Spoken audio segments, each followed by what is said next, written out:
Yeah, Bill, thanks. Only those of you at Security on Econ yesterday who were there at the beginning would probably get that. So, all right, good morning. Welcome to the Living in America track. Obviously, we planned this very well, standing room only. I think that's actually pretty awesome that it's standing room only in this talk. We have now exceeded 700 check-ins this morning. So let that digest just for a second. Little old Augusta, Georgia. We had 711 check-in as of about a minute ago. That's why I pulled the thing off, because that's what he was saying in the ear. So I think that's pretty awesome. So thank you all for coming out and making BSides Augusta awesome again, 4th year in a row. Our next speaker is, that's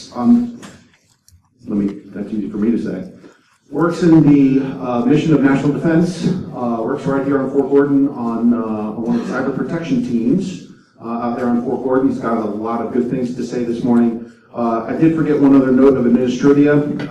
Lunch is actually going to start a little bit before 12, right? So right when Keelyn wraps up, you'll be able to go right out to lunch so there's not a big onslaught. If you guys don't know where that is, down this hall to the right, follow your nose to Chick-fil-A, okay?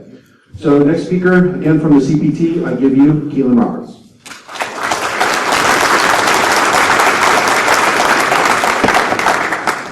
Thanks, Phil, and welcome to Finding Evil in DNS Traffic. A little bit about myself. I have about 10 years of experience in both cybersecurity and information system security. A couple recent projects of mine that I've worked on is Mercenary Linux, which is a hunt distribution, a lot of Dockerized applications that we use a lot, and a lot of custom tools that we've written, which is PM by Daniel West, and also the Mercenary Hunt Framework, which again, created by myself and PM by Daniel West. A couple places you can find me, Real Slacker 007 on Twitter, GitHub, Slacker 007 is my repo.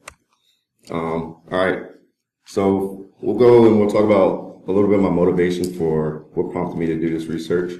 We'll talk a brief DNS overview, and then we'll talk about some of the malware families that actually utilize DNS for C2 and that exfil, as well as some other exploits. We'll talk about some IOCs and a few detection methods. So why DNS? I had that question asked to me probably 20 times, because overall, for the most part, DNS is pretty boring. That's one of the reasons that makes it really, really vulnerable, because it's one of those things that it just sits there and runs seamlessly in the background, but it has an enormous impact on all of our network communication for a lot of the different assets that we have on our networks. And so that was pretty much the technical motivation, but my individual motivation was I was actually put on an assignment to analyze DNS traffic on a training op, and they were actually using DNS for C2, and I couldn't detect it. So obviously I know I needed to go back in the books and do more research, and so decided to bring that here and share it with everybody here. So brief overview. Obviously DNS user wants to access a resource on the network. First checks with its local recursive server. From there, if the local recursive server doesn't have the record that he's looking for, it forwards it up to the authoritative server, and from there to the top level domain root, and then the root. Once the answer is found, it's returned back to the user, and then they're able to browse to whatever asset they originally wanted to gain access to. For the purpose of this brief, whenever I mention infrastructure, I'm talking about everything from the operating system to any other services that are nested on the system itself, to include the DNS application as well. And when I mention protocol, I'm talking just the DNS protocol, okay? So some of the operating systems, we got both Windows and Nix, and on Windows, you'll have Windows DNS. On Nix, it'll be running bind. These are some of the most common ways that they're attacked: buffer overflows, race conditions, misconfigured permissions. Pretty much basically the user or the administrator configures stuff. Those are ways that the infrastructure itself can be targeted. Other nested, and the nested services on it as well, FTP, if they're nesting web on there as well, SMB, SIFs, things of that nature. The protocol introduces several different vulnerabilities: DNS cache poisoning, DNS spoofing, distributed denial of service attacks, data exfil, command and control, and staging for further exploits. A lot of threat actors utilize this all the time to conduct all these activities. So we'll start with DNS cache poisoning. Pretty much, it's self-explanatory. The cache on either the local system or the DNS server will be modified by an attacker. The unsuspecting user goes to access a resource, system checks local DNS cache, it is not there, it checks the recursive server. It's been poisoned, and it returns the IP or the address for the attacker's resource, and the user unknowingly browses to the fake website and checks his email. Recursive servers and local DNS cache, those are the two primary targets. Recursive servers actually aren't targeted for DNS cache poisoning attacks as much as they were in the past. This is largely due to a lot of security features that's been built into a lot of the applications, such as bailiwick rule and birthday paradox. Primarily, you'll see DNS cache poisoning take place on the local system.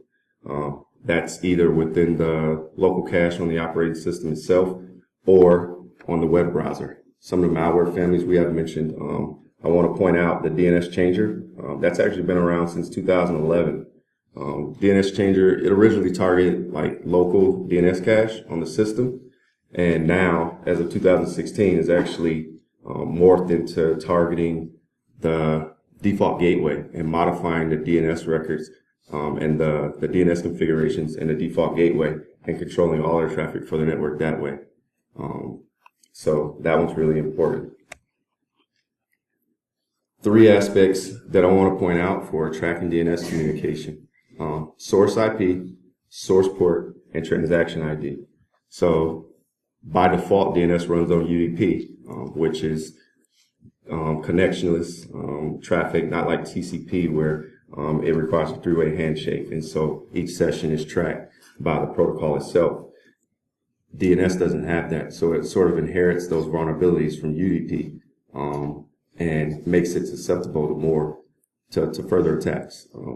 I want to highlight source IP because with DNS amplification, it actually takes advantage of this vulnerability.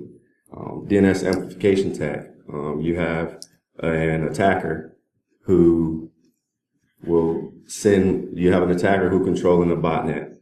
All of these bots, they will send, at the attacker's request, they will send a very small DNS query to usually an open DNS server, requesting all of the resource records for a given domain.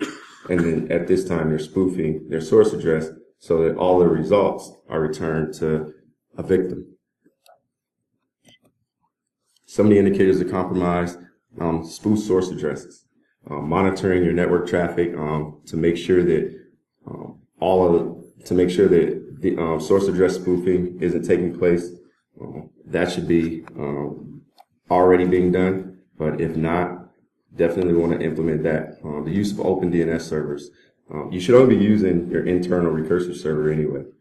So if there's any DNS traffic that's trying to resolve using an open DNS server or any DNS server other than your own, that should be another indicator of compromise.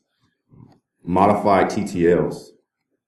If you look in the image that we have to hunttoos.org, you see a difference of 13 with the TTL. That could be the difference in like the U.S. versus Afghanistan. So you definitely shouldn't see a TTL vary that much. So that would be another indicator of compromise in itself. The use of the any record. The use of the any records, it doesn't mean that it's vulnerable by default. However, in conjunction with any of these others, then definitely it will be an indicator of compromise, especially the quantity. If you have any given number of nodes, we'll say 1,000 nodes throughout your network, all making 100 requests for any resource record for ietf.org with a spoof source address. Obviously, that's an indicator of a compromise. Volume of queries. You have one node that's making 10,000 requests over a short amount of time to a given domain. That's another indicator. And lastly, queries versus responses. Make sure that you have not necessarily an exact match for the number of queries versus responses, but it should be relatively close. You shouldn't have 1,000 or 10,000 more queries than you have responses for a given domain. So that's another thing that you want to pay attention to whenever you're doing your traffic analysis. In this image, I want to highlight three things. The use of the any record, destination, and lastly, the size. If you notice, it's only 68 bytes. It doesn't take a really powerful machine to do that, which makes this perfect for like botnets and distributed denial of services, because you're able to get several systems scattered geographically across the globe to all participate in distributed denial of service to a victim without having any performance hit on their own system or their own network. So if you're not monitoring for it, you could actually be participating in a distributed denial of service attack against another organization and not even know it. So I want to definitely highlight that. This is an example of what that query might look like whenever you're looking at this traffic from a command line based traffic analysis tool like TCP dump, NetSniff NG, something like that. And pay close attention to how small it is. This plays right into what I mentioned before about how small and how little resources it takes to actually generate this query. And then take a look at the response. So this is response generated from that exact same query. Now, if you scale this and scale it across, let's say 100 systems within your network, all doing this 100 times a piece, doesn't impact your network at all because of the size of the query. But remember, they spoofed their source address. So all of this traffic is being redirected from the open DNS server back to the victim. And you can see how that could quickly result in a denial of service because of resource exhaustion. So definitely want to pay attention to those indicators of compromise to try to make sure that not just because you're not the victim of distributed denial of service attack, but you're also not participating in one against another victim. DNS Beacons. Some of the key information about DNS Beacons. A couple of them, very popular DNS Beacon, Cobalt Strikes.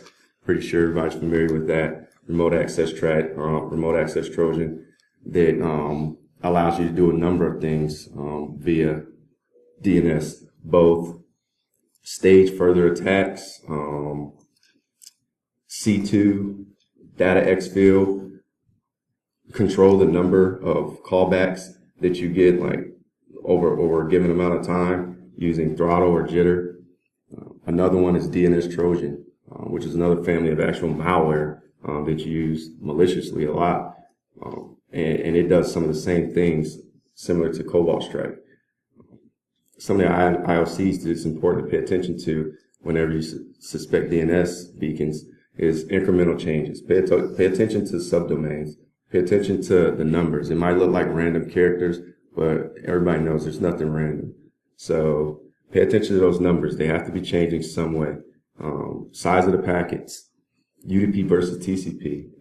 In an attempt to remain stealthy, a lot of malware families, they limit the amount of data that they try to pack into those UDP packets, because once they go over a certain size, then it will automatically switch over to TCP, and then that's going to be an indicator of compromise, and could potentially cause them to be identified by the security team in the network. So they try to maintain within that 514 bytes of a UDP packet. That actually affects the number of packets because they have to keep the packets so small. They have to generate a lot of them. So now you're going to see, even though it's only 1 meg that they're trying to data exfil, but it generated like 10,000 packets. So you will see a large number of packets just based on that fact alone. And for that reason, It's primarily used as C2, but can be used as data exfil as a last resort. And it's important to know that. And then again, queries versus responses. Because of some of the security features that are built into the application nowadays, if the requests are coming in too fast, a lot of times the server won't process them just because of that. So it'll have to regenerate those queries. So a lot of times you'll look over the network and you might see 3 queries for every 1 response. And that'll also be a great way to, or a great indicator of compromise, and require further like look from your security team. Key attributes for and why. There actually are legitimate uses for DNS beacons and text records, particular. Text records, applications like DKIM and Center Policy Framework actually use this to communicate, exchange information between different assets like email servers and DNS servers about themselves. But one of the places you should not see it is from a host. You shouldn't have hosts on your network or nodes like everyday user systems that are sending DNS text records out. So that would be another indicator of compromise in itself. Some examples of legitimate applications that also use DNS text records and A records are security applications. McAfee, Security Onion, Semantic, they all use them. One of the ways they do it is any binaries, suspicious binaries that they identify, that their application identifies, they'll take it, hash it, prepend that hash to the domain, and then they'll send that out so that they could check that hash against their database and see if they've got any additional hits, or if any other system or if any other network has reported that hash as being suspicious. This is an example of malicious. Obviously, you can see the size, just based on the sheer size, it should stick out, which plays into like a little bit of what I mentioned about my own motivation for doing this analysis. It kind of goes, DNS is one of those things that you just kind of set it and forget it. So if you're not paying close attention, even though this jumps out at you because we're in this brief, if you're not even looking, you're not going to catch it because it's not breaking anything within the RFC. It's the right amount, the right size, the right amount of characters. There's nothing that's breaking any RFC. So you could do this all day, and if you're not checking, then you're not going to see it. You're not going to find it. Another indicator of compromise is resolving to like a wildcard.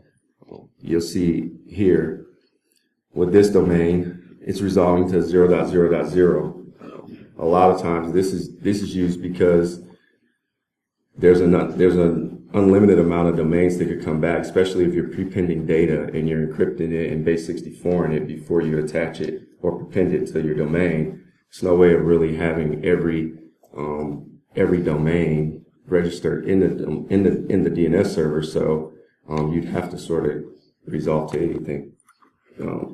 Here's a screenshot of one of the applications, DNS Hunter, that we use, and as you see, you have the same domain resolving to multiple countries. It's IPs in multiple countries: Paraguay, Canada, Germany, China. That should jump out at you. Definitely an indicator of compromise there, and at least requires an additional look. This is another screenshot, same tool, just adding some more command line syntax just to refine the amount of output they were able to get using grep. And now I have some actual videos of some of the tools I want to show. Keelyn, you have about 3 minutes to the top of the hour. Okay. Do that one. So, all right, a lot of the videos anyway. If you want the videos, I can give you the videos, or they'll be posted on YouTube, so you can catch those. So I'll just leave it open for questions at this time. If anybody got any questions, they can ask, or I'll stick around and you can ask me on the side. Thank you.